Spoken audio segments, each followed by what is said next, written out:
On a encore beaucoup de choses à se dire effectivement sur le sujet de l'open source et de la souveraineté, mais on va laisser la place à Fabien Gandon, qui est responsable de l'équipe projet Wimix au sein d'INRIA et l'un des deux directeurs scientifiques de PCS.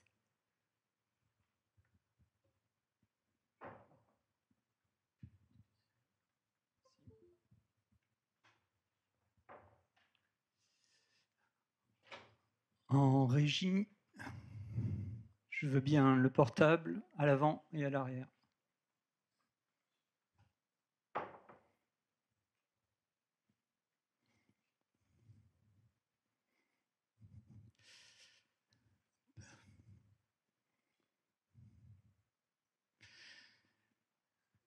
Alors, je vais revenir sur un des mots-clés qui a été donné ce matin, qui est le mot-clé knowledge graph, graphe de connaissances. Je vais le définir rapidement tout à l'heure, mais avant, je voudrais faire un petit peu la jointure avec ce qui s'est dit avant. Bon, les knowledge graphs, on va le voir dans un certain nombre d'exemples, c'est devenu un objet pivot dans nos systèmes d'information et en général.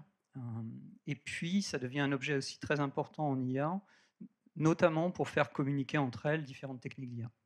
Mais par rapport à la notion de commun, les knowledge graphs, ils ont aussi une caractéristique intéressante, c'est que, bien sûr, on a besoin de communs numériques logiciels pour créer, valider, stocker, raisonner sur ces knowledge graphs. Et donc, on va s'intéresser à des plateformes logicielles communes, open source. Mais les knowledge graphs en eux-mêmes peuvent être des communs numériques. Ce sont des bases de connaissances, des bases de données qui peuvent être stratégiques pour pouvoir développer certaines applications. Donc à ces deux titres-là, c'est intéressant de se poser la question de communs numériques sur les knowledge graphs. Avant d'aller plus loin, il y a beaucoup de profils différents dans l'auditoire aujourd'hui, donc je vais être obligé d'alterner des transparents qui parlent à certains profils et qui parlent à d'autres. Si je vous perds à un moment, faites-moi confiance, je vous récupère un tout petit peu après. C'est la première chose. Et puis, je suis obligé de commencer par parler un petit peu de ce que c'est qu'un knowledge graph. Je n'ai pas le choix. Alors, je vais faire vraiment une caricature quasiment du knowledge graph. On va dire que lorsque on fait des knowledge graphs et qu'on veut représenter certaines de nos données dans ce modèle de données, la première chose qu'on va faire, c'est d'essayer de s'affranchir de mots-clés ou de textes, de valeurs textuelles, notamment pour les sujets dont on veut parler.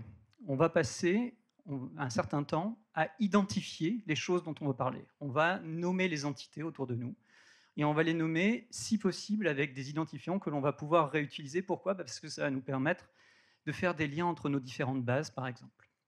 Donc si je veux parler de Paris, je ne vais pas parler de Paris en prenant une string Paris, non, je vais lui donner un identifiant de façon à pouvoir en parler.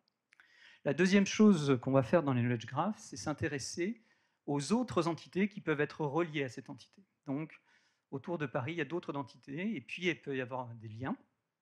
Et ça va nous intéresser de les représenter explicitement et efficacement pour pouvoir les exploiter et les analyser. Et puis ces liens, on ne va pas les laisser juste comme ça, on va nommer les types de ces relations pour savoir en fait quelles relations entretiennent chaque entité entre elles. Donc, quelle est la relation entre Paris et Charles de Gaulle, etc. Alors, quels sont les intérêts ou les cas dans lesquels les caractéristiques des knowledge graphs qui sont intéressantes, dans quel cas on va les utiliser? Typiquement, si on a des graphes de données associatifs, des données dans lesquelles il y a beaucoup d'associations qui sont faites entre différents sujets, c'est une structure de données intéressante. C'est aussi une structure, par exemple, qui peut être plébiscitée dans le monde de la représentation objet, parce qu'on peut assez facilement représenter des connaissances objets dans ces structures-là. C'est une structure qui est aussi reconnue pour être flexible. On peut l'étendre à tout moment, si on a besoin. On peut étendre les données, et puis on peut étendre le vocabulaire qu'on utilise de façon très efficace et très rapide, avec un coût qui est en général assez faible. On dit que les données et leurs schémas sont faiblement couplés, voire même, dans un certain nombre de cas, il n'y a pas de schéma sur les données. Donc c'est vraiment très très libre la façon de s'exprimer dans ce graphe. Ça va par contre nous permettre d'être efficace sur un certain nombre de requêtes complexes, notamment des requêtes qui vont utiliser des liens. Là où dans d'autres cas on va être obligé de faire plein de jointures, la base de graphe sera plus efficace parce qu'on a déjà les relations si elle a bien été conçue. Et puis c'est une base de connaissances, une base de données qui va nativement nous permettre de faire de la validation de données, vérifier que les données respectent certaines contraintes, et de l'inférence, c'est-à-dire enrichir, augmenter ces données. Voilà, j'ai fini avec la définition. Est-ce que j'ai perdu quelqu'un? Non, on est bon. Okay. Alors, régulièrement, je vais essayer d'aller piocher dans des press releases ou public statements de grands groupes ou de grands acteurs pour voir un petit peu comment les gens les perçoivent. Donc, si je vais chez cette toute petite entreprise, pas du tout connue, hein, qui fait des bases de données, dans quel cas est-ce qu'il s'intéresse au graphe? Il s'intéresse au graphe, on le voit, dans la data science, dès lors que les données ont une grande caractéristique associative. Là, ils vont le reporter. Et ils s'y intéressent à la fois pour la représentation et le stockage, mais aussi ils mettent en avant le fait que, dans certains cas, écrire une requête dans les graphes, c'est beaucoup plus efficace et beaucoup plus simple que de l'écrire avec d'autres modèles. Donc c'est eux-mêmes qui le disent, que dans ce cas-là, ce modèle-là, il est plus intéressant. Alors des knowledge graphs, à partir de ça, il en existe partout, il en existe à l'intérieur des entreprises, on ne les voit pas, ils sont privés, ils sont cachés à l'intérieur. Mais il en existe aussi publiquement, disponibles, qui mettent à disposition un certain nombre de connaissances qu'on a récupérées. Donc là, j'en ai mis des exemples, des connaissances encyclopédiques comme Wikidata ou DBpedia, qui sont des connaissances, des graphes qui sont extraits ou obtenus soit à partir du contenu de Wikipédia, soit par contribution collaborative de la communauté des Wikipédiens.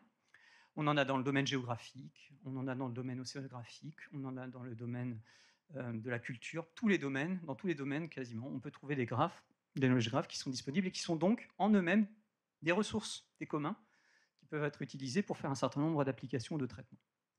Il y a même, on pourrait dire, les plus célèbres, on pourrait voir le Hall of Fame des knowledge graphs, donc Wikidata est l'un des plus connus, Yago est très connu, Freebase, avant d'être racheté, était très connu, DBpedia, etc. Ce sont des graphes très connus. Alors parmi ceux-là, je vais en prendre deux là tout de suite, pour deux acteurs majeurs. Pourquoi est-ce que ces deux acteurs majeurs investissent et maintiennent un knowledge graph et pas un petit knowledge graph, hein, puisque chez Microsoft, c'est plusieurs milliards d'entités qui sont identifiées. Donc maintenant, vous savez ce que je dis quand je dis on identifie les entités.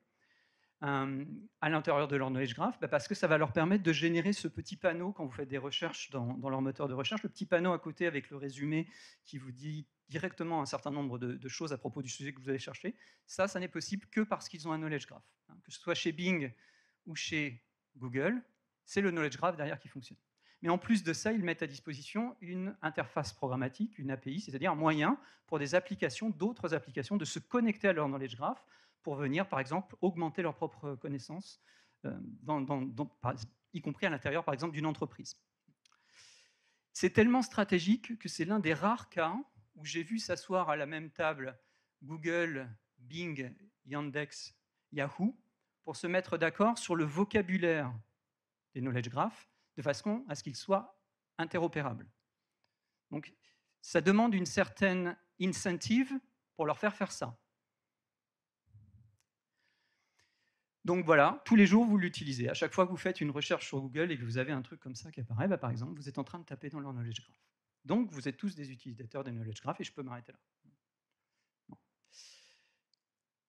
D'un point de vue industriel, il y a un véritable intérêt, on va le voir dans un certain nombre de témoignages que j'ai récupérés derrière, mais si on regarde par exemple le dernier radar de Gartner, c'est aussi un radar dans lequel on trouve les knowledge graphs au centre, et comme ce qu'ils appellent le critical enabler, c'est-à-dire une technologie qui va permettre d'autres technologies. Très clairement, dans leur discours, notamment pour un certain nombre de nouvelles méthodes d'IA, ils identifient les knowledge graphs comme étant quelque chose qui va permettre le déploiement d'autres technologies clés en plus. Dans le monde académique, ça va à peu près dans le même sens. Si je regarde les publications qui s'intéressent au knowledge graph ou qui utilisent le mot-clé knowledge graph dans le titre ou dans l'abstract, il y a une certaine tendance dans les dernières années à s'y intéresser, clairement. Et quelles sont les questions qu'on se pose? Donc, alors je dis on se pose parce que mon équipe est clairement dans ce domaine-là. C'est comment est-ce qu'on les représente et on les modélise, que c'est quoi les modèles derrière, y compris mathématiques, comment on les stocke efficacement, comment on les indexe, comment on les accède, comment on les valide, on s'assure que le contenu il est bien, il respecte une certaine caractéristique de qualité, comment on les enrichit automatiquement, on les augmente, on raisonne dessus, comment on les extrait à partir d'autres sources. J'ai une collection de textes, je voudrais récupérer ce qui est dit dedans, en forme de knowledge graph, je fais comment? Comment je sécurise leur accès? Parce que c'est bien d'utiliser un knowledge graph dans une entreprise, mais très souvent l'entreprise revient quelques temps après en disant « Ah mais mince, j'ai mis toutes mes données dans un même knowledge graph, les données originelles étaient dans des silos qui avaient des sécurités qui étaient différentes, comment je protège maintenant ce knowledge graph intégré ?» Comment je fais de la traçabilité? J'ai tout mis dans le même pot, mais j'aimerais quand même savoir d'où ça venait au départ, parce que c'est pas toujours de la même qualité ou c'est pas toujours le même accès ou des choses comme ça. Je dois faire de la traçabilité de la provenance. Comment je les distribue? Au lieu de mettre tout mon knowledge graph dans une seule base, est-ce que je peux le gérer sur des bases distribuées? Comment je fais de l'analyse, de la fouille, du learning dessus, de l'apprentissage? Et puis comment j'interagis? Très souvent, quand même, ce sont des knowledge graphs. À un moment, on veut les visualiser, on veut voir un petit peu comment ils sont à l'écran, sous différentes formes. Et donc, il y a toute une partie IHM qui s'intéresse à ça. Voilà pour l'intro. Et l'idée de vous montrer qu'en fait, je vais osciller régulièrement entre académique et industriel dans la présentation. Mais avant de faire ça, je voudrais amener un troisième volet et dire que les knowledge graphs sont aussi un objet de standardisation. Et pas n'importe quelle standardisation, standard ouvert. Alors ça, c'est quelque chose qui me tient à cœur, l'utilisation des standards ouverts, parce que pour moi, en tant que chercheur, là, je mets vraiment cette casquette-là, c'est un des moyens d'amplifier notre action et notre transfert. Quand je transfère vers un industriel, je suis content. Quand je transfère vers un standard qui va impacter X industriel, je suis X fois content. Tout simplement. Alors nous, on travaille sur les knowledge graphs de l'INRIA depuis très longtemps. Rose Dieng a créé une équipe en 1992 sur les conceptual graphs sur le web. Donc, vous voyez, je suis le petit-fils de Rose Dieng. Mais il y a un mouvement qui a été fait qui est intéressant, puisque vous le savez, l'INRIA est un membre fondateur du W3C, le consortium de standardisation de l'architecture du web, donc ceux qui font HTML et CSS, par exemple. Et donc en 1999, on a basculé, et tout ce qu'on faisait avant avec un langage qui s'appelait les graphes conceptuels, on s'est mis à le faire avec un nouveau langage qui a été standardisé au W3C, qui s'appelle RDF, et qui était le début de la standardisation, et sous forme de standard complètement ouvert, libre de droit, d'une pile technologique qui permet de représenter, valider, interroger les graphes de connaissances. Et le point intéressant, c'est que on peut bien sûr construire du logiciel libre au-dessus de cette pile, mais les logiciels propriétaires qui implémentent cette pile sont aussi compatibles avec nous. On peut aussi leur parler. Donc là, c'est un des intérêts d'un standard ouvert. Il a aussi cet impact-là. Et j'insiste bien, parce que souvent, il y a une mécompréhension quand je parle des standards du web. Ce n'est pas parce que j'utilise les standards du web que je ne parle que de données ou de documents publics. D'ailleurs, si vous y réfléchissez, à chaque fois que vous allez sur l'intranet de votre entreprise, vous utilisez HTML, qui est un standard ouvert du web, mais vous l'utilisez derrière un firewall en interne. Vos documents ne sont pas publics. C'est valable pour ces langages de représentation de données et de connaissances. Ce n'est pas parce que j'utilise des standards open source qu'ils ne sont pas présents en entreprise. Et croyez-moi, il y a beaucoup d'entreprises, y compris des entreprises qui nous font signer des NDA à l'INRIA, qui l'utilisent en interne, par exemple pour de l'intégration de données, on verra, parce qu'elles considèrent que c'est un avantage. Donc dans cette pile, il y a un certain nombre de langages. Je suis obligé de les nommer juste pour qu'on soit d'accord sur ce que je parle. Il y en a un premier qui s'appelle RDF. C'est un langage qui justement permet de représenter ces graphes et de les échanger. L'intérêt de RDF, c'est quand deux personnes parlent RDF, elles peuvent échanger leurs graphes, y compris des compétiteurs. Donc c'est ce fameux langage qui permet de représenter les graphes de connaissances que j'ai introduit tout à l'heure. Au-dessus de ce langage RDF, on a ce qu'on appelle des langages de schéma. Alors là, ces langages, ils nous permettent de nous mettre d'accord sur le vocabulaire, la structure de ces graphes, le vocabulaire qu'on va utiliser pour étiqueter mon graphe, donc pour donner le type de relation que j'ai, ou le type de ressource. Ce que je peux dire en RDF, par exemple, c'est de dire, à chaque fois que tu vas trouver quelque chose qui est une ville, tu auras aussi trouvé quelque chose qui est un lieu. Et l'inférence se fera, à partir de ce moment-là, automatiquement dans un moteur RDFS. Cette règle-là, je peux l'avoir écrite à la main, ou je peux l'avoir apprise. Je peux avoir un système qui a appris que toute ville était un lieu, et une fois que j'ai validé cette connaissance, je peux la transformer en une règle qui, elle, est forcée sur ma base, pour qu'elle soit appliquée à 100% sur ma base. Pareil pour les arcs, dans mon graphe. Et puis, si on a besoin de plus de logique, il y a des langages encore au-dessus. Derrière chacun de ces petits dessins-là, il y a une formule logique qui me permet d'être encore plus expressif et d'avoir encore plus de raisonnement sur ma base si j'en ai besoin. Je ne vais pas rentrer dans les détails, mais ce que ça veut dire, c'est que de façon standard et de façon ouverte, ces connaissances, non seulement je peux les représenter, mais je peux les échanger, ces schémas. C'est ce qu'on appelle des schémas inférentiels, parce que je vais rajouter de la donnée à mon graphe. Une fois que j'ai ces données, que je les ai par exemple enrichies, la chose que je vais vouloir faire, c'est les interroger. Et à nouveau, on s'est doté d'un langage standard pour aller les rechercher dans mon graphe, pour dire, moi je cherche toutes les parties du graphe où il y a ça. Ce langage, c'est Sparkle. Donc en bon informaticien, c'est un acronyme récursif qui introduit à la fois un langage de requête et un protocole qui permet d'interroger à distance, notamment à travers le web, une base de graphes pour récupérer les bouts qui m'intéressent. Et puis, pour valider ces données-là, on s'est doté d'un langage qui s'appelle Shackle, qui là nous permet de dire j'ai des contraintes de qualité quand même dans mon graphe, je n'accepte pas n'importe quoi. Ça peut être intéressant, par exemple, en B2B. Vous échangez des données entre deux entreprises, vous n'acceptez les données de l'autre entreprise que s'il y a au minimum ça, sinon ce n'est pas complet pour vous, vous ne pouvez pas conclure le contrat, par exemple. Eh bien ça se valide en Shackle. Vous pouvez dire aussi dans ma base, j'ai des contraintes de qualité, c'est-à-dire, par exemple, toutes les personnes doivent avoir un nom et un prénom. Et je l'écris. Et s'il manque un nom et un prénom quelque part, Shackle me lève un rapport en me disant « tu as oublié le prénom Diane, ça ne va pas du tout ».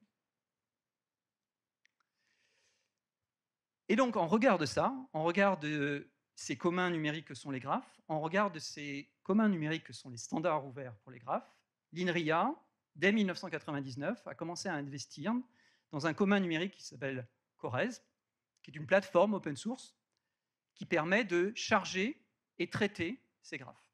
C'est une implémentation open source et une extension open source de tous ces standards au W3C.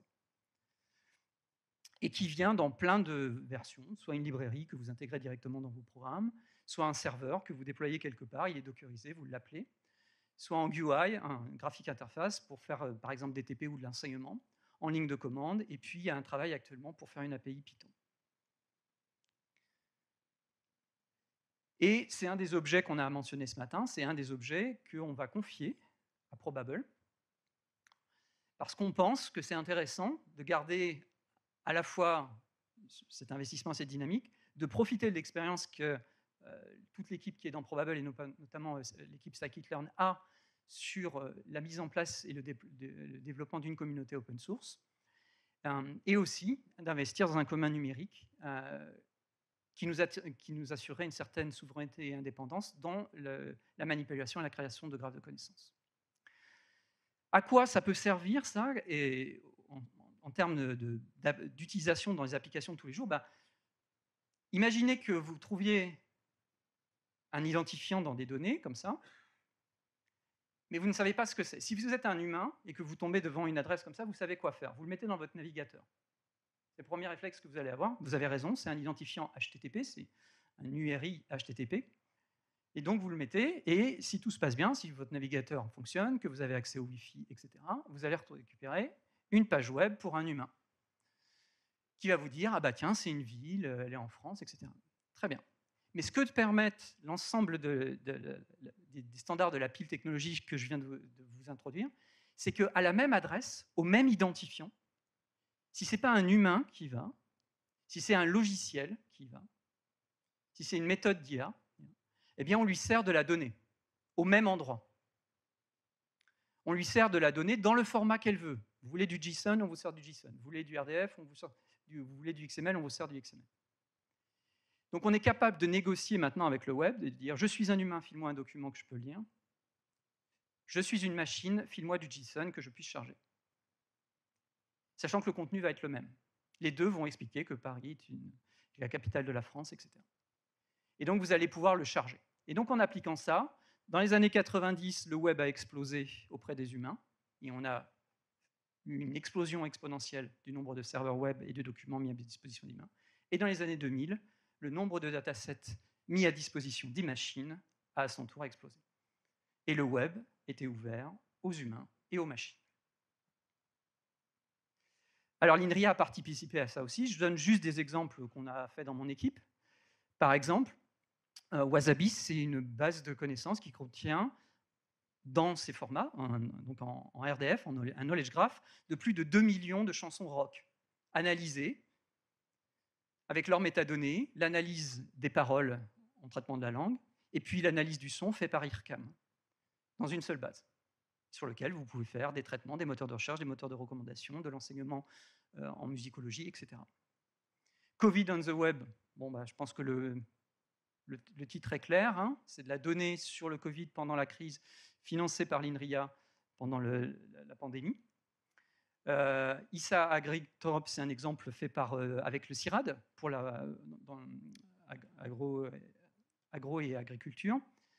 Et puis l'exemple sur lequel je vais zoomer, c'est DBpedia, demandé par le ministère de la Culture à l'INRIA en 2012, qui est le chapitre francophone de DBpedia, c'est-à-dire l'extraction en RDF de toutes les informations qui sont dans les infobox de Wikipédia français. Donc actuellement, ça représente 300 millions d'arcs dans le graphe. C'est un graphe avec 300 millions d'arcs à l'intérieur. Ça représente 1,8 milliard de requêtes par an et en moyenne 4 millions de requêtes par jour sur ce graphe.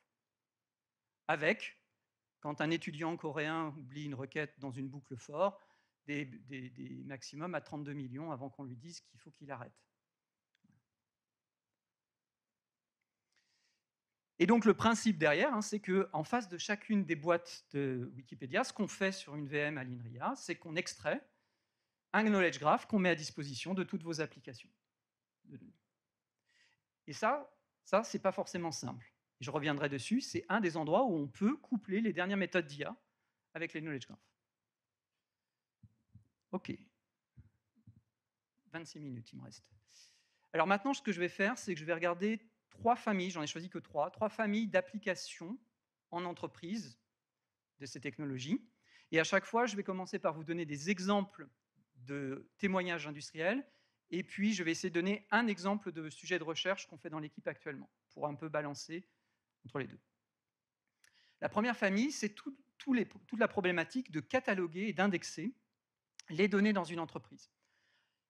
J'insiste là-dessus, RDF n'est pas uniquement utilisé, les knowledge graphs ne sont pas uniquement utilisés pour représenter des connaissances ou faire une base de données sur un domaine, ils peuvent être utilisés à un étage au-dessus pour parler de bases de données existantes, cataloguer des bases de données existantes, aider à l'urbanisation d'un système d'information. Savoir qu'à tel endroit, il y a une base de données qui parle de ça, à tel autre département, il y a une base de données qui parle de ça. Les retrouver, c'est une des problématiques des entreprises dès lors qu'elles sont un peu grosses. Un des premiers exemples, et j'ai fait exprès de commencer par un exemple francophone, parce que j'ai bien compris le message ce matin, on arrête le French bashing. Un des premiers exemples, c'est Renault. Renault, dès 2012, communiquait sur le fait qu'un de leurs problèmes, eux, non seulement en interne dans leur division, mais quand ils parlent avec leurs fournisseurs ou avec leurs revendeurs, etc., c'est de parler tout simplement de toutes les configurations de voitures qu'il y a chez eux. Si vous prenez l'ensemble du catalogue de Renault à ce moment-là et toutes les options, c'est 10 puissance 25 configurations. Ça fait du monde. Et parmi elles, il n'y en a que, excusez-moi, 10 puissance 20 qui soient cohérents, que l'on puisse construire. Les autres, elles n'existent pas, elles ne sont pas cohérentes. Et donc, un de leurs problèmes tout bêtes, c'est de communiquer avec tout le monde sur laquelle existe, laquelle n'existe pas, est-ce qu'il est possible de passer d'une configuration à une autre, etc. Et bien, comment ils ont fait? Ils ont une idée, ils ont donné un identifiant à chaque configuration. Mais ils l'ont donné de façon théorique. En fait, ils se sont dotés d'une façon d'identifier chaque configuration, donc de trouver l'URI qui représentait cette configuration. Et à partir de ce moment-là, si quelqu'un dans l'entreprise veut savoir si elle existe, ben, il y accède. Si ça répond, il a gagné. Si ça ne répond pas, il sait qu'elle n'existe pas. Mais en plus de ça, ils peuvent donner un certain nombre de données sur ces configurations. Par exemple, ils peuvent précalculer des configurations qui sont compatibles avec d'autres, sur lesquelles on peut passer, ce qui permet à un revendeur, par exemple, de savoir si c'est possible de passer de la configuration A à la configuration B sans avoir à la recompiler. Plus récemment, Volvo a communiqué à peu près sur le même sujet, en disant qu'ils avaient un problème de multiplication du nombre de voitures, configuration, personnalisation, etc., et de dépendance entre toutes ces options-là. Et donc, eux, ils ont carrément investi dans une suite logicielle qui leur permet de représenter toutes ces données sous forme de graphes et de gérer les relations qu'il y a entre ces données. Et à nouveau, ils n'ont pas tout mis dans un graphe. Il y a des données qui n'ont pas vocation à aller dans un graphe, il y a des données qui sont très très bien dans un modèle relationnel et qu'elles y restent. Mais par contre, dans le graphe, ils disent à tel endroit, dans telle base relationnelle, vous trouverez ça, de façon à pouvoir les retrouver et s'assurer que tous les gens qui doivent communiquer chez Volvo communiquent entre eux. Si je prends un pas de recul, que je regarde JS1. Vous êtes familier avec JS1, c'est ceux qui font les codes barres. Imaginez bien que c'est assez transversal. Là, on est plus sur un consortium industriel que sur un industriel particulier. Ce qui est très intéressant dans le positionnement de JS1 et de leur positionnement par rapport au knowledge graph, c'est de dire vous n'arriverez pas à faire de l'économie circulaire si vous ne faites pas une économie de données qui va avec. Et leur argument principal, c'est de dire il nous faut une structure de données qui permet à tout le monde, depuis le fournisseur de la matière première jusqu'au gars qui va recycler à la fin, en passant par le constructeur, le transporteur, le revendeur, l'utilisateur, le réparateur. Tout le monde doit pouvoir à tout moment contribuer au graphe pour dire bah, tiens, j'ai changé telle pièce, c'est plus du zinc, c'est du plomb, en fait. Important pour le recyclage à la fin. Et donc, ils ont besoin d'une structure qui leur permette de faire ça. Et leur statement, c'est de dire cette structure, c'est les knowledge graphs.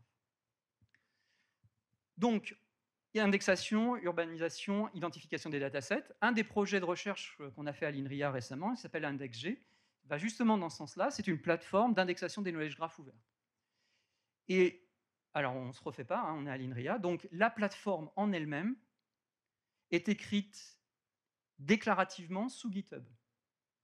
C'est-à-dire les règles que l'on utilise pour indexer, caractériser, regarder le contenu, regarder la qualité des bases que l'on indexe, sont entièrement sous GitHub. Et donc, toute personne qui veut modifier cet index, qui veut rajouter une métrique, qui veut détecter quelque chose de nouveau, a juste à pousser sa règle, et au prochain tour de l'index, ce sera calculé. Donc, à partir de ça, on indexe des knowledge graphs qui sont ouverts, et on peut commencer à avoir des outils au-dessus, par exemple des outils de visualisation, pour voir bah, ils sont où ces datasets qu'on utilise. Géographiquement, ils sont hébergés où? Quels sont les liens qu'il y a entre eux? Quelles sont les données qui font des relations avec d'autres données? Ce qui peut nous permettre de savoir que, par exemple, il y a un certain nombre de datasets qui utilisent le même vocabulaire que d'autres, donc on peut faire de l'intégration de données entre eux. Ou qui peut nous interroger en disant, mais tiens, sur ma carte, il y a quand même un gros vide là. Pourquoi? Est-ce que c'est moi qui suis mauvais? J'arrive pas à les indexer? Ou est-ce qu'il y a une autre raison qui m'échappe? Pourquoi il n'y a personne à cet endroit-là? Et puis, on peut faire, au-dessus de ça, de l'analyse de données. Par exemple, on peut s'intéresser à reproduire différentes métriques que les gens peuvent utiliser lorsqu'ils veulent choisir un dataset plutôt qu'un autre. Donc, il existe des métriques pour plein de choses. Par exemple, une que j'ai prise, c'est une métrique de fairness qui est faite dans un outil qui s'appelle FairChecker.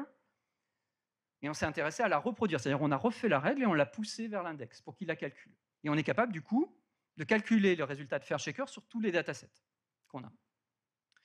Et puis on peut prendre une autre métrique, par exemple l'accountability, qui regarde d'autres aspects des données. Et on peut se dire, bah alors, j'utilise laquelle? Et donc ce qu'on peut faire dans ce framework-là, c'est pousser les deux métriques et puis les comparer. On peut comparer leurs formules, bien sûr, ça on les a, du coup, mais aussi on peut comparer comment elles se comportent sur les datasets, voir ce qu'elles disent, voir quelles sont leurs différences, aller regarder ces différences et voir si ces différences sont importantes pour nous, pour choisir une métrique plutôt qu'une autre, pour choisir nos données.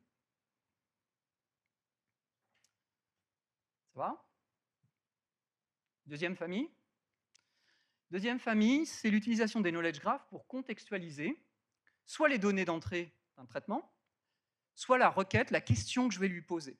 Ça, c'est deux grandes familles. Et le mot-clé contextualisation, il apparaît dans beaucoup de press release ou testimonies. Alors, autre petite entreprise, eBay, ils ont un knowledge graph. Et alors, ça peut être intéressant parce qu'ils avaient déjà un graphe qui représentait quelles étaient toutes les interactions des utilisateurs avec les différents objets qu'il y a sous eBay. Donc, ils ont déjà un très gros graphe.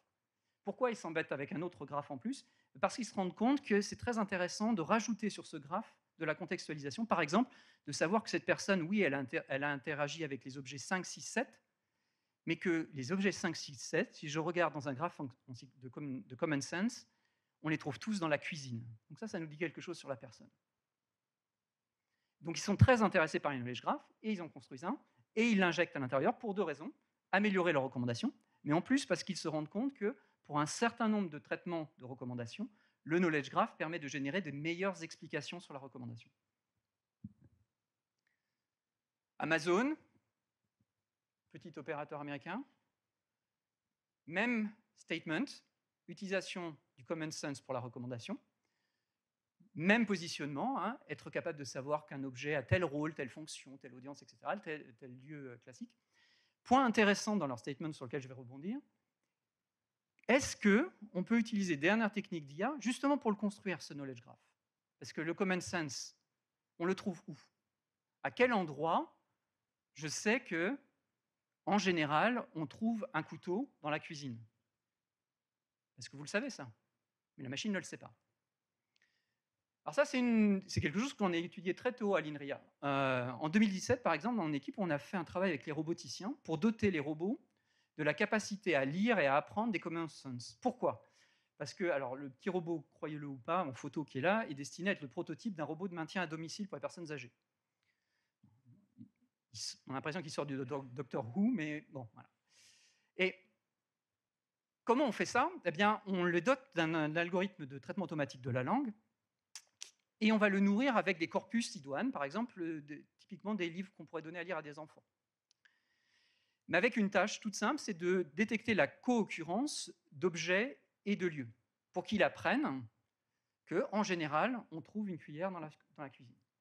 Pourquoi est-ce que c'est intéressant? Parce que du coup, le robot, avant de passer en mode reconnaissance d'image et de détecter où est la cuillère, il va faire ce que tout humain fait, il va bouger dans la cuisine et ne pas scanner toute la maison. Et ce qui est aussi intéressant, c'est que comme cet algorithme utilise des standards ouverts et qu'il est en RDF, ça veut dire que lorsque l'un des robots a appris que les cuillères se trouvaient dans la cuisine, tous les robots qui lisent du RDF ont appris que les cuillères se trouvent dans la cuisine. On échange et on met en commun les connaissances. Alors j'ai donné beaucoup d'exemples européens et américains. On va passer de l'autre côté du Alibaba a son knowledge graph. Il s'appelle AliCoco. No comment. Exactement les mêmes mots-clés. C'est très intéressant de voir à quel point ils sont unifiés dans leur positionnement, unification des données, amélioration de la caractérisation des produits de la demande. Et à nouveau, là on est en chinois, ils ont des contributions dans un domaine très spécifique qui est la construction automatique de ces knowledge graphs. Donc ils ont investi dans des méthodes d'IA pour construire ces knowledge graphs. Alors du coup, c'est vraiment un sujet sur lequel on travaille à l'INRIA. Là, je vais vous parler d'une thèse qui est en cours, qui est intéressante, et qui fait le lien entre cette problématique de comment je construis mon graphe, et puis le début de ma présentation où je vous disais qu'on maintenait DBpedia, et donc qu'on était obligé d'extraire des connaissances de Wikipédia pour créer notre graphe. Une des thèses qui est en cours est la suivante. Est-ce que je peux entraîner un modèle, alors plutôt un SLM, le fine-tuner, donc je renvoie. Est-ce que je peux réentraîner un petit modèle frugal à extraire des connaissances des abstracts de DBpedia, de Wikipédia? Donc je veux partir d'un article de Wikipédia et je veux extraire des connaissances très spécifiques. J'ai donné la forme que je voulais. Et la question qu'on s'est vraiment posée à l'intérieur, c'est une des problématiques quand on fait ça, c'est qu'il faut que le modèle de langage que j'ai puisse ingérer et produire du graphe. Pourquoi? Parce que j'ai besoin de l'entraîner à produire un graphe. Or, ces modèles sont en général plutôt bons à produire ou à ingérer du texte. Donc j'ai un problème qu'on appelle un problème de linéarisation. Comment je linéarise mon graphe? Comment je le fais entrer et sortir de mon... Et donc ce qu'on a étudié, c'est l'impact de la linéarisation. On a créé, en utilisant Corez, une base à partir de DBpedia d'entraînement qui a à la fois des exemples d'abstract Wikipédia et les données correspondantes dans DBpedia. On les valide et on s'assure de la qualité en utilisant Corez. Et à partir de ça, on a une base d'entraînement et on peut entraîner un modèle sur différentes syntaxes. Soit les syntaxes qu'on trouve très classiquement dans la littérature machine learning dans le domaine, donc les listes ou les tags par exemple, soit les syntaxes produites par le W3C, soit on peut se dire, il y a peut-être des choses intelligentes à faire. Par exemple, on pourrait proposer une syntaxe qui est très proche de la syntaxe du W3C, mais qui est aussi très proche de l'anglais. Pourquoi? Parce qu'on sait que ces modèles sont bons en langue naturelle. Et est-ce que ça a un impact? On fait ça avec des petits modèles, parce qu'on veut que ça soit efficace et rapide. On se dote de métriques pour vérifier si, ce qui sort, c'est du RDF valide, c'est bien des données structurées. 2, ce qu'il y a dedans parle bien de ce qu'il y avait dans l'abstract, c'est-à-dire si je retrouve des données dans mon graphe, elles étaient bien dans l'abstract, le système n'hallucine pas des données, par exemple. 3, quel est le comportement? Est-ce que c'est stable? Est-ce que ça va vite? Est-ce que ça diverge après? Et 4, est-ce que c'est coûteux en temps et en énergie? Et quand on fait ça, on peut prouver, et c'est ce qu'on a prouvé il y a quelques mois, qu'il y a des choix pour lesquels, avec une syntaxe bien choisie et des petits modèles, on a à la fois d'excellentes performances et un coût très très bas. Donc on peut être très efficace à extraire certaines données des abstracts de Wikipédia et à les mettre directement disponibles dans un knowledge graph pour toute application qui en aurait besoin. Troisième et dernière famille, si j'ai perdu personne. Alors là, je vais vraiment être, comment dire, presque provocateur, parce que j'ai une conviction qui m'anime depuis assez longtemps, c'est qu'on n'a pas encore vu le plein potentiel des graphes de connaissances. Et notamment, on n'a pas encore vu le plein potentiel des graphes de connaissances sur le web. Je pense, et je vais revenir dessus, que le plein potentiel de ces graphes de connaissances, c'est de tout simplement lier toute forme d'intelligence. Donc je vais essayer de vous en convaincre. Une des annonces qui a fait un peu bruit dans mon domaine ces derniers mois, c'est le rachat d'une entreprise qui s'appelle Oxford Semantics par Samsung. Alors pourquoi ça m'intéresse? Parce que Oxford Semantics, c'est une spin-off de l'université d'Oxford qui fait un moteur RDF. On savait que Samsung leur tournait autour parce qu'ils avaient investi chez eux en 2018 déjà, ils continuaient d'investir, et là ils ont complètement racheté. Et le press release qui va avec dit un truc très clair. Il dit oui, on va l'utiliser pour mieux comprendre les produits. Alors ça y est, je pense qu'on en est convaincu, hein, tout le monde nous le dit. Les services, pour intégrer et connecter nos données, ok, on retrouve la même chose. Faire du retrieval de la recommandation, ok, oui. Mais Samsung va un cran plus loin et dit nous, c'est une stack technologique que l'on va déployer sur tous nos devices. Le téléphone, la tablette, la télé, l'ordinateur, tous. Et pourquoi on veut ça? On veut que cette stack technologique soit disponible partout parce que pour nous, c'est la stack au-dessus duquel on va construire notre IA. Donc on veut qu'elle soit disponible partout pour que toutes nos solutions d'IA puissent aller taper dans toutes ces sources-là. Donc là, je suis plutôt en edge du réseau, hein, sur des devices. Mais si je regarde chez Nokia, par exemple, leur dernière press release sur le domaine, eux, ils utilisent le Knowledge Graph pour représenter l'intérieur du réseau, et notamment tout ce qui est Software Design Network, donc la gestion automatique de l'infrastructure de réseau par le logiciel directement. Et dans ce domaine-là, le fait d'avoir injecté un knowledge graph qui représente toute leur infrastructure réseau, ils estiment que ça leur fait faire des économies d'énergie en milliards de dollars. C'est pour cette raison-là qu'ils estiment que c'est un asset vital chez eux, ce knowledge graph. Dernier exemple que je voulais donner sur ce panorama, c'est Bosch qui a carrément pris un cran de plus puisqu'ils ont créé une division chez eux dédiée à la création d'une stack logicielle pour les knowledge graphs.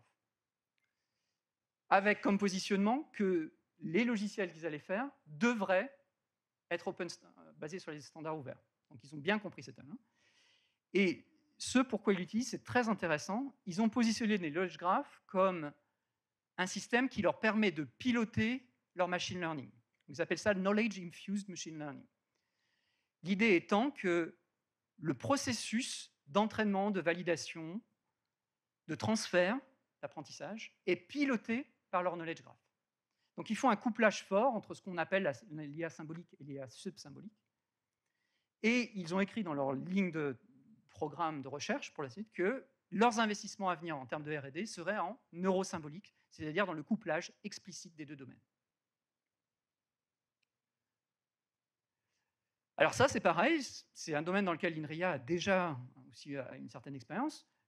À nouveau, en collaboration avec le ministère de la Culture, une expérience qu'on avait faite sur des données de la culture consistait à prendre une base qui est assez connue à Paris, qui s'appelle la base Joconde Lab, qui est une base dans laquelle on a des photos d'un certain nombre d'œuvres d'art, notamment du musée du Louvre. Ça peut être de la peinture, de la sculpture, des fresques, des pièces de monnaie, etc., anciennes. On a 350 000 images. Et en RDF, sur ces images, on a ce que les conservateurs du musée ont annoté. On sait ce que le conservateur du musée, lui, voit dans l'image. Alors pourquoi ça nous intéresse, ça? C'est parce qu'on peut faire quelque chose, on peut charger le RDF dans un moteur comme Corel, c'est ce qu'on a fait, et à partir de lui, on va piloter un processus d'apprentissage, c'est-à-dire on va créer des datasets sur des sujets qui nous intéressent. Par exemple, on veut reconnaître les chevaux. qu'il soit dans une peinture ou dans une sculpture. Et donc, on va décrire, avec les langages que je vous ai donnés, notamment en Sparkle, les datasets d'entraînement que l'on veut obtenir. À partir de ça, on automatise leur génération et l'entraînement d'algorithmes de reconnaissance dessus. Et ces algorithmes de reconnaissance, la sortie de ces algorithmes, donc qu'est-ce qu'ils ont reconnu dans l'image et avec quelle confiance, on le représente à nouveau en RDF et on le réinjecte dans notre graphe. Et une fois qu'on a fait ça, dans notre graphe, on a à la fois ce qui est obtenu par raisonnement et par apprentissage-classification. Et ce qui est intéressant, c'est là où ils ne sont pas d'accord. Parce que quand je les contraste entre eux, je peux détecter des endroits où potentiellement j'ai un silence ou un bruit. Par exemple, on m'a dit qu'il y avait un cheval, mais j'ai beau regarder la première image, je ne le vois pas. Ou on ne m'a pas dit qu'il y avait un cheval, et par contre, là, dans la deuxième, il y a quand même un gros au milieu. Et donc, on peut remonter ça et améliorer la qualité des données de culture. Améliorer la qualité des données, c'est soit au niveau de la donnée elle-même, dire bah, il manque un cheval, soit améliorer le schéma, par exemple dire à chaque fois que tu as un cavalier, par implication, tu as un cheval, et d'un seul coup, on va corriger toute la base sur plein de cas.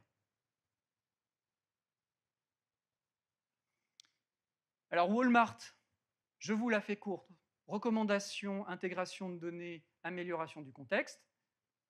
On retrouve les juges suspects. Le point intéressant dans le témoignage de Walmart, c'est qu'en plus, eux, ils disent que les knowledge graphs chez eux sont extrêmement importants pour permettre le développement de chatbots beaucoup plus efficaces sur des données internes. Ils ne veulent pas un chatbot qui répond à des questions encyclopédiques, ils veulent un chatbot qui répond sur les données de leur knowledge graph interne, sur les produits internes de Walmart. Alors ça, c'est pareil, à l'INRIA, on étudie ça. On a un travail actuellement avec l'université de Nice, Louis-Félix Notia, qui est un chimiste. Alors eux, ils m'ont sidéré, parce que le jour où ils ont débarqué dans mon bureau, ils m'ont expliqué qu'ils avaient déjà tout en RDF. Non seulement, bien sûr, il y a des bases de données RDF dans le domaine que je connaissais, mais toute la collection de plantes sur laquelle ils travaillent chez Pierre Fabre, elle est représentée en RDF.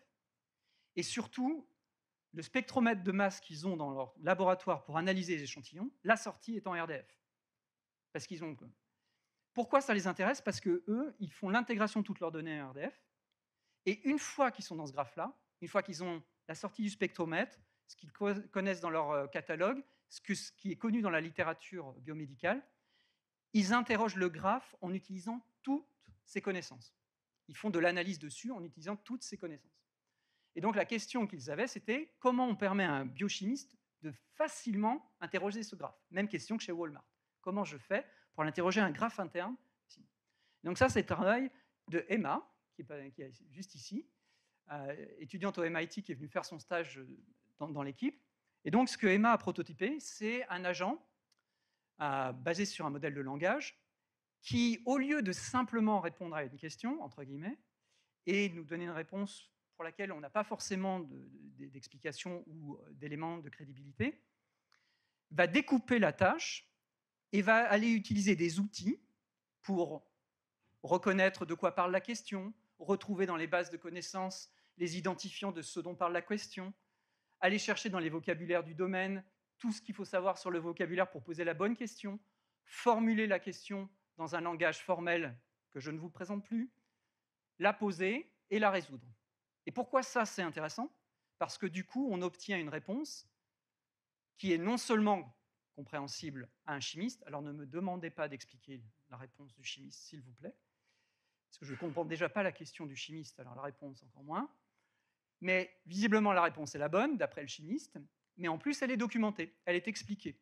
On sait pourquoi la question a été posée comme ça, on sait quel identifiant a été utilisé pour la question, on sait où a été trouvée la réponse, et donc le chimiste peut décider ou non de prendre une décision sur cette réponse. Alors je vais conclure. Comme je le disais, je suis persuadé qu'on n'est qu'au début et qu'il y a un potentiel énorme dans les graphes de connaissances. Donc je l'ai dit, ces graphes, ils permettent quoi? La première chose, on identifie tout. Vous voulez dire quelque chose sur ma cravate, vous donnez un URL à la cravate, c'est parti. Elle n'a pas besoin d'être sur le web, elle n'y sera pas, Mais par contre, vous pouvez l'identifier et en parler. Vous voulez en parler, on a des langages pour ça. Ils sont standards, aussi standards que HTML. Vous échangez des pages web en HTML, vous échangez vos données en RDF, même standardisation. Vous pouvez même parler et décrire dans ce graphe les traitements que vous faites.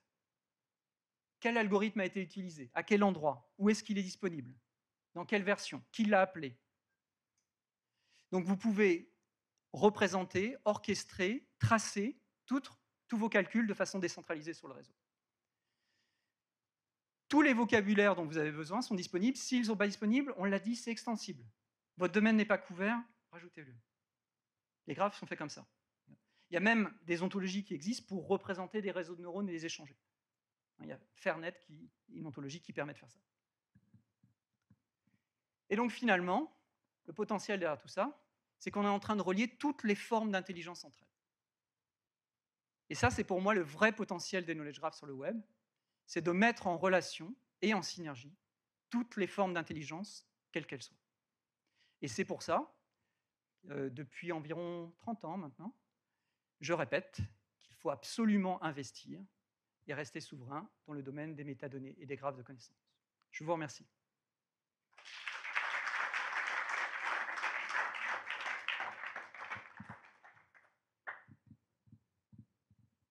Oui.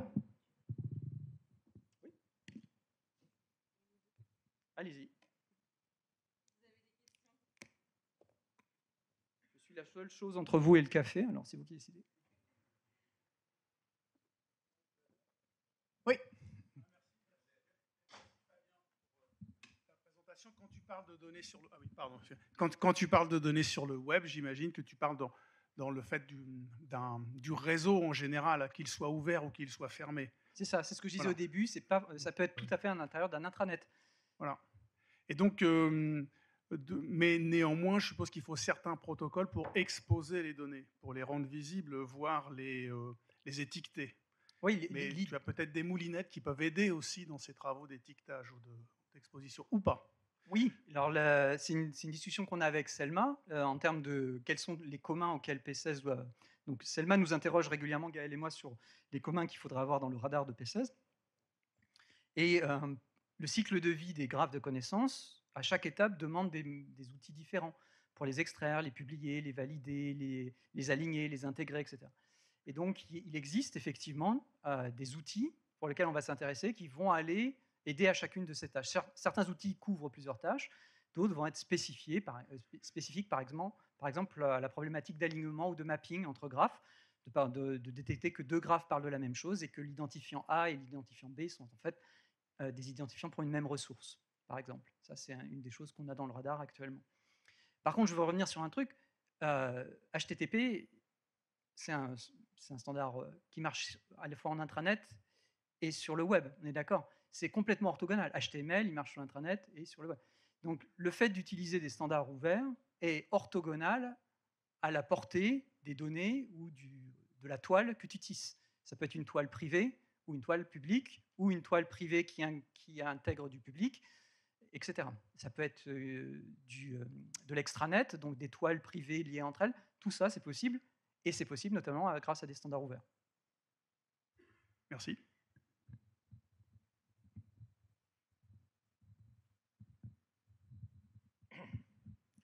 Bertrand. Merci Fabien pour tout ça. Tu sais, j'ai fait beaucoup de présentations générales de l'IA à beaucoup d'auditoires différents depuis des années. Des auditoires de spécialistes, des auditoires grand public. Et puis, je parle de Google Knowledge Graph. Au début, quand je montre un peu quels sont les faits marquants depuis quelques années. Et j'introduis le mot, et après, je demande à l'audience qui s'est déjà servi de Google Knowledge Graph. Ma statistique, c'est, en général, j'ai une main levée pour 100 personnes. Pourquoi ? C'est exactement pour ça que j'ai commencé à l'envers aujourd'hui. J'ai commencé par convaincre les gens. Quelle est la conséquence? Mais moi, je voudrais savoir pourquoi. Et parce qu'on était typiquement dans des technologies de back-end. Tu demandes aux gens, c'était des auditoires de spécialistes IA aussi. Mais tu demandes aux gens, est-ce que vous utilisez des bases de données? Ils ne vont pas forcément lever la main. Tu vois, alors qu'en fait, on utilise tous des bases de données. Tu enlèves les bases de données, tout s'effondre. Donc, on est en back-end. Ça, moi, ça ne m'étonne pas spécialement, si tu veux. C'est assez difficile même moi, quand j'interagis tous les jours, je ne réalise pas la stack technologique qui est derrière. Donc ça ne m'étonne pas trop, Bertrand. En fait.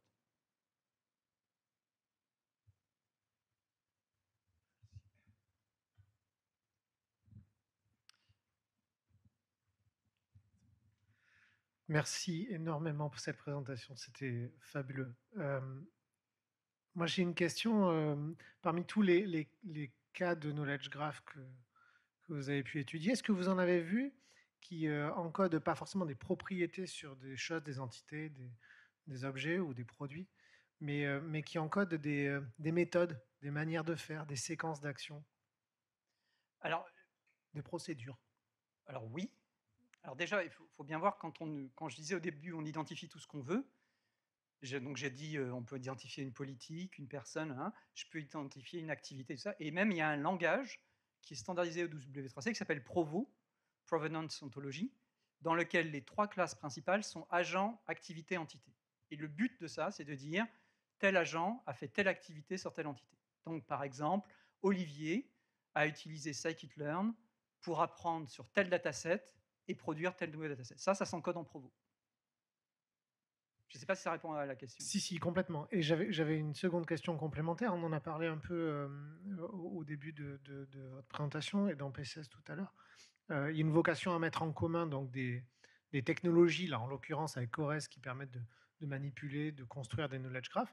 Est-ce qu'il est prévu aussi dans PCS de mettre en commun des graphes qui auront été construits, qui sont du domaine public et qui pourraient être utilisés par tout un chacun? C'est une excellente question. Ce n'est pas une question qu'on a traitée pour l'instant. C'est une question qui peut se poser, par exemple, est-ce qu'un commun comme dbpedia.fr aurait vocation? C'est une très bonne question. On n'a pas posé la question pour l'instant, non. On est resté sur du logiciel pour l'instant.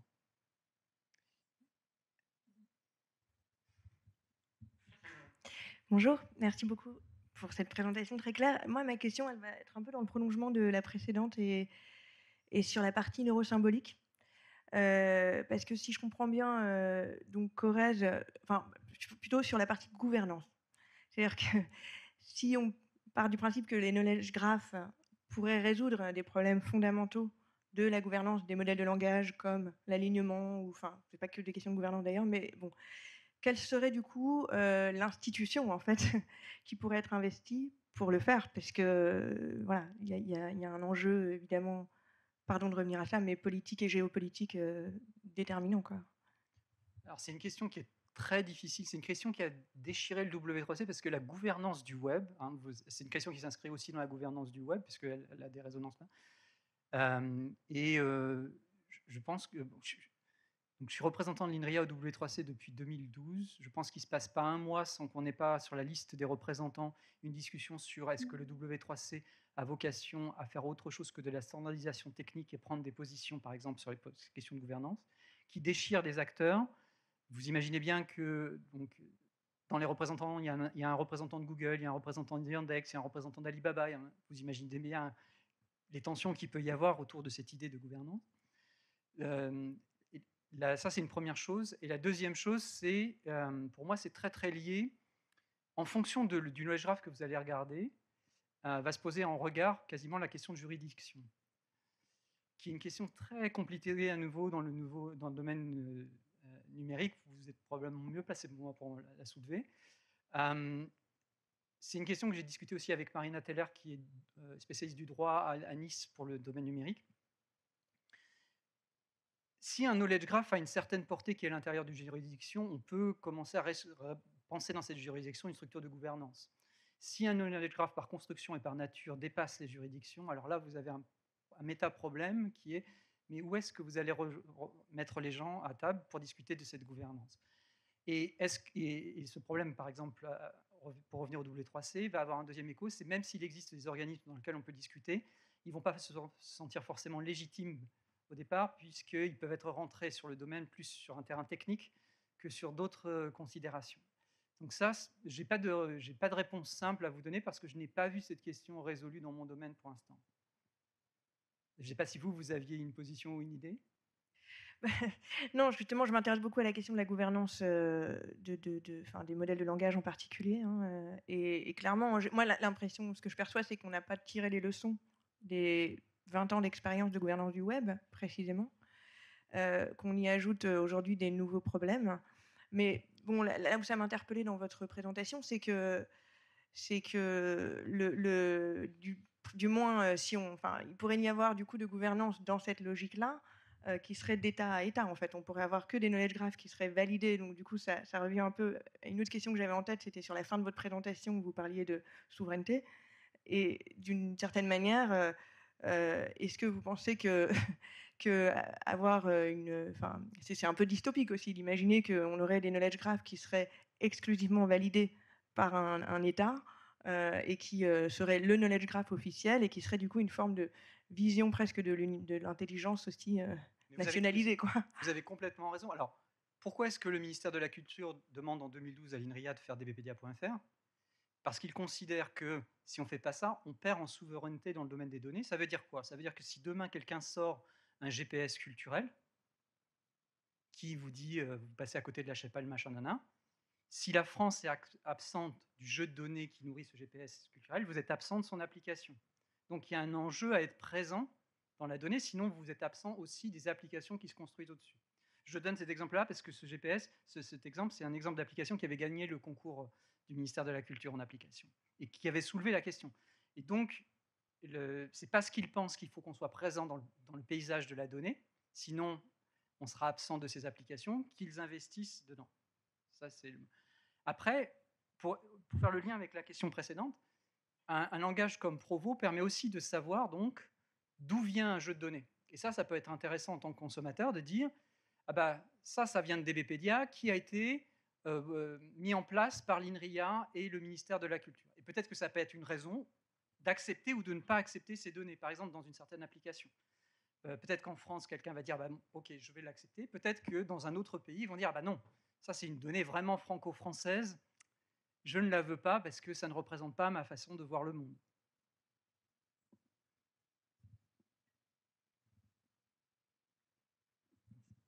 Merci encore.